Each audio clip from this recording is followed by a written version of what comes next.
The Carolina Panthers played their first preseason game against the New England Patriots, and I'm here to discuss it. Welcome to Move the Chains with JJ. If you don't already, make sure to like, comment, subscribe. Find us on Instagram at For Panthers Fans Only. You can also find us on Twitter at FPFO_podcast.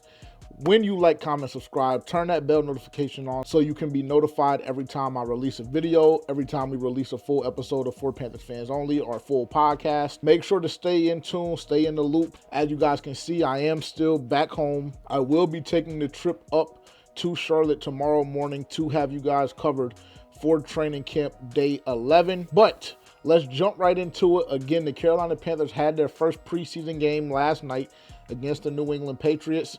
Suffered a tough loss, 17-3. Had some good, had some bad. We'll discuss it all. Before we get there, just to go through a couple of transactions. Not sure if I touched on Stephen Sullivan in our last episode, but Stephen Sullivan, unfortunately, was let go by the Carolina Panthers. They agreed. I believe it was some kind of injury settlement or something like that. But Stephen Sullivan was waived. Another thing that was kind of shocking, I believe it occurred on Thursday morning, if not Wednesday sometime. But the Carolina Panthers did release defensive back Caden Stearns. That came as a shock to a lot of people just because we signed him, a day or two prior. But he was unable to pass his physical. The Carolina Panthers, after they got notified that he wasn't able to pass his physical after, the team did their due diligence, he was immediately let go. Very, very strange occurrence there, but it would make sense on why the Denver Broncos allow him to walk. Caden Stearns was definitely a guy that I thought was going to contribute. I was interested to see how he kind of fit into the EJ scheme, being familiar with it during the preseason. But unfortunately, we weren't afforded that luxury. So we'll have to see what happens in correlation. Maybe the Carolina Panthers go out and get another safety. Maybe they feel comfortable with rolling out Fuller, Xavier Woods, Nick Scott, Alex Cook after the game we saw from him last night. Who knows? Who knows ultimately at this point? But we do know that things are about to begin to get active with the final week of training camp officially approaching.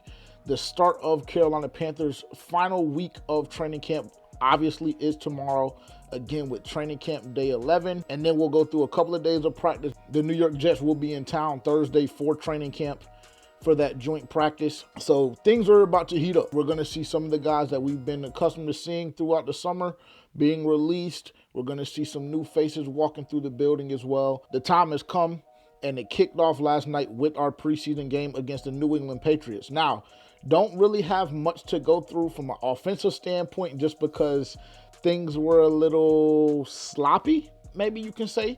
I did see a couple of you guys commenting on Dave Canales' play calling and the playbook and things of that nature. Me personally, I really don't understand why. I don't get it. I thought that Dave Canales called a great game last night, knew the depth chart that he was going with, and I think that he did his best to accommodate for the talent level that he knew that he was going to have at his disposal. Now, Jack Plummer, on the other hand, a lot can be said about his performance.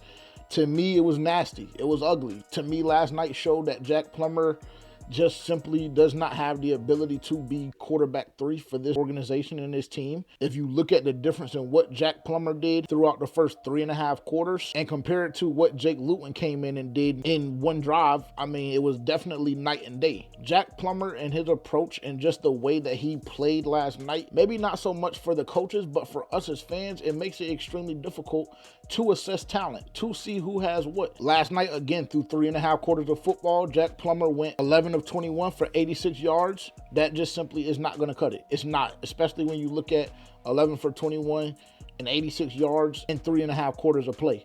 That is not quarterback 3 level. That's not something that we can really deal with if you're the Carolina Panthers. Unfortunately, to me, immediately Jack Plummer dropped to quarterback 4 last night as soon as Jake Luton walked on the field and conducted a 12-13 play drive, 7.5 minutes or more, and it resulted in points. Automatically tomorrow when I'm heading into practice, my brain is already programmed to believe and think that Jake Luton will be quarterback 3 heading into practice tomorrow. A couple more things to go through offensively. We know the talk of the town, initiated by us at the beginning of the day on Thursday, Terrace Marshall Jr. Now, again, I said what I just said about Jack Plummer.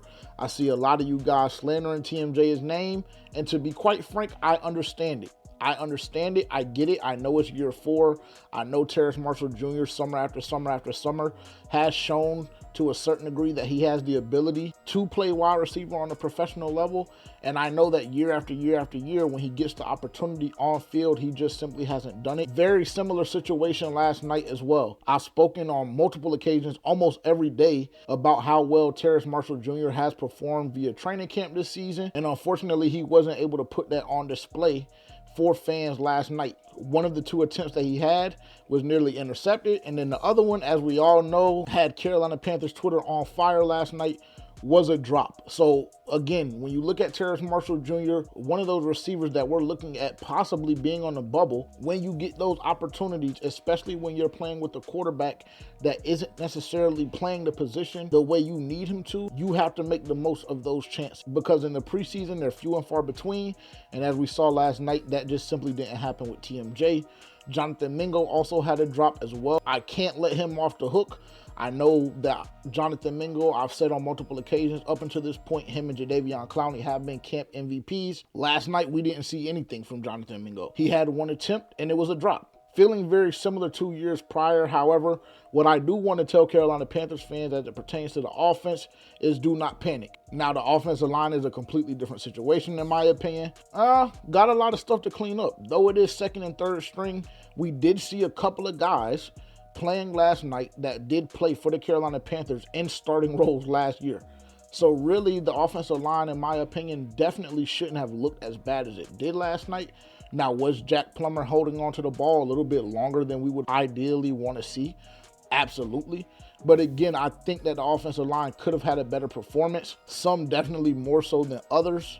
When you look at Christensen, Cade Mays, Zavala, guys, again, that had the opportunity to start for the Carolina Panthers last season. So you would definitely want them to a certain degree, already be accustomed to and acclimated to the speed of the game. At times, it seemed like that wasn't necessarily the case. Another guy that put himself in a tough position was tackle Badara Taror. To me, he had a less than ideal start to the preseason last night. A couple of reps, he got beat like a drum, and then we ultimately saw him leaving the game early with the injury. So definitely a guy that I'm personally looking at as being waived once that time comes around. Not a good performance at all. The offensive line overall had multiple penalties, something that we definitely had to clean up. I think the Carolina Panthers overall ended up with 9 penalties. And I didn't go to FanFest a couple weeks ago, but I do know that Dave Canales, during his post-practice presser, that was one of the things that he kind of pointed at, was the fact that they had a lot of pre-snap penalties, which we saw rear its ugly head at times last night. Couple of holdings here and there as well. So the offensive line really just left a lot to be desired last night. But again, thankfully, this isn't the unit that we're rolling out with this season, because we did go spend some big money. For running backs, the bulk of the carries that we saw went to Mike Boone. Mike Boone was the most active running back last night. I know that Dylan Johnson had a couple of reps. He did touch the football a couple times, but Mike Boone was the primary back last night, and he played for the better part of the game. He looked solid. He averaged 4.3 yards a carry, 8 touches for 34 yards there, and then he had 3 catches for 13 yards in the pass game. So always good to see the guys that are kind of towards the bottom of the depth chart get those opportunities in preseason. Mike Boone looked very good. He ran extremely hard yesterday. Like Dave Canales mentioned, he was running through the echo of the whistle. So that's definitely something that you love to see in that regard. So really a good showing for Mike Boone last night, in my opinion. Something else to mention on the offensive side of the football as well was ISM. ISM got a lot of opportunities last night. Most of those came during special teams. One of the very rare opportunities that he got in the pass game, we saw another drop. Drops were definitely a problem last night. However, I like what I saw from ISM. He looked explosive. He looked like he was out to prove a message to the fan base as well as the coaching staff. And to me, ISM did prove his value last night to a certain degree. When you look at how active he was in the special teams game. And then, of course, I know he doesn't like to be seen as just a returner. So I will give him his credit as well in the passing game. 4 catches for 24 yards for him. And overall, not a bad game for ISM at all. If we look at where ISM would be placed as it pertains to wide receivers on this roster, potentially being wide receiver 5, 6, or maybe even 7, depending on what direction the Carolina Panthers choose to go. So again, a solid showing for ISM. One of the guys that I was kind of disappointed in was Jatavion Sanders. Now, he did have a good block in the run game. Steve Smith made a comment about it if you were watching locally. But overall, Jatavion Sanders was definitely not as involved as I would have liked for him to be. He didn't even get a target last night. So again, another guy that I've commented about, that I've told you all about just throughout training camp, and his lack of production up to this point, kind of reared its ugly head again last night. The inability of Jack Plummer to distribute the football, coupled with the fact that it seems like Sanders has struggled to get involved in the offense, makes things a little difficult. Now, I know there are a couple of guys offensively that I didn't mention, but I will mention them a little bit later on in the video. I'm going to do a player of the game as well as a couple of honorable mentions, so I will get to some of those guys that I'm sure you all are thinking about as well. Now, defensively, I personally was very, very, very, very, very impressed with what we saw from our defense yesterday. Ejiro Evero has God-given ability. The defense having the ability to adjust to 2, 3, 4 different quarterbacks and only giving up 17 points, that to me is a win. Because if you look at the situation, if your defense is able to keep you in the ball game the way that the Carolina Panthers did last night, typically when you have a halfway competent quarterback, at some point or another, he's going to be able to put up points just based on the way we realign this offensive line. So I will give the defense their credit overall for sure, more specifically Ejiro Evero, because to me, defense, we did a phenomenal job.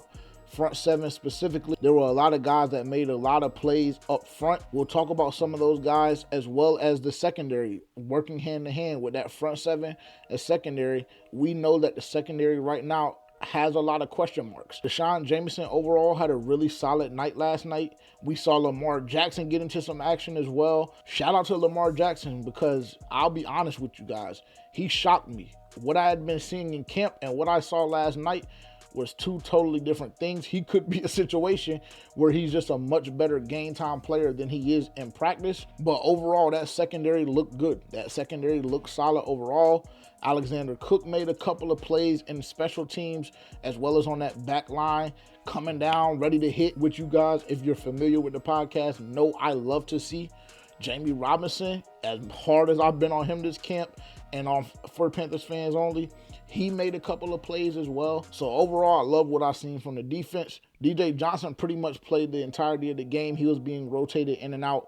There's still a lot to be desired on the other side of Clowney. That is my takeaway. I saw a lot of people gassing up DJ Johnson's performance. To me, he played well, but he did not play to the level that I believe we need for starting outside linebacker. And to me, overall, he just simply still does not look like a starter. He doesn't. He made a couple of good plays, like most of the defense did.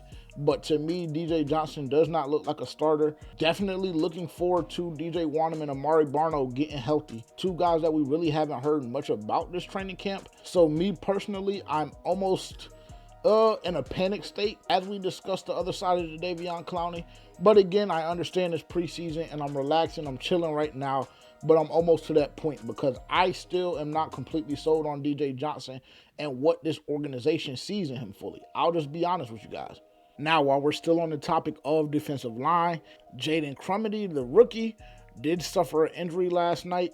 Not 100% sure. I believe it was his foot. I can't really remember off the top of my head, but we did see him exit the game last night, and then he did not make a return.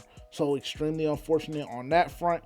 We want to see these rookies begin to develop a little bit. On that topic, just briefly, and then we'll go right back to the defense, I promise. We must be patient with this draft class.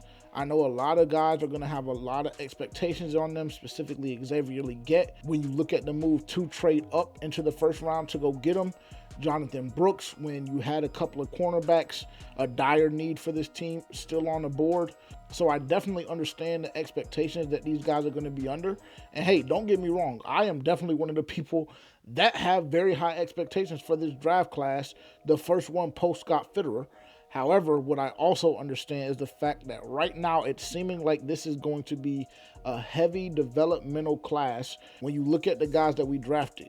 You talk about Xavier Legette, Jonathan Brooks, Trevin Wallace, JT Sanders, all guys really that we have yet to see really pop off during camp and or preseason game number 1. So I just want to tell you guys, I understand the expectations. I'm right there with you for sure. However, we must be patient. If you watched the game last night, then you know that Iku Leota went absolutely berserk. We'll talk about that a little bit as well. But again, overall, defensively, I really don't have many notes. I understand overall the Carolina Panthers had 32 players deactivated. Obviously not really ideal when you look at a team that is coming off of 2 wins. However, given the circumstances, when you look at the rain that was rolling in last night, we know the history that we have with the New England Patriots turf. So I understand the position of Dave Canales and the new coaching staff. Again, overall, the defense had a very, very solid day. They were flying around, guys coming down from the secondary, helping with support in the run game. A lot of great plays and coverage when you look at the cornerback specifically. So I really don't have many notes defensively because what I saw was solid. And really, I can't wait to see what the new starters and what our new defense looks like overall once EJ gets a fully loaded clip at his disposal. For my players of the game, they're pretty obvious in my opinion.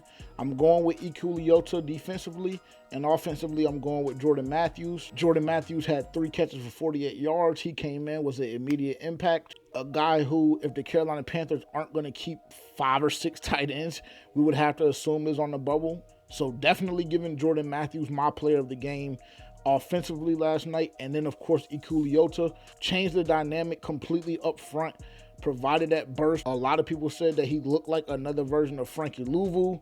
I don't know if I'm willing to go that far. Frankie Louvu was definitely one of my favorite Panthers over the past couple years.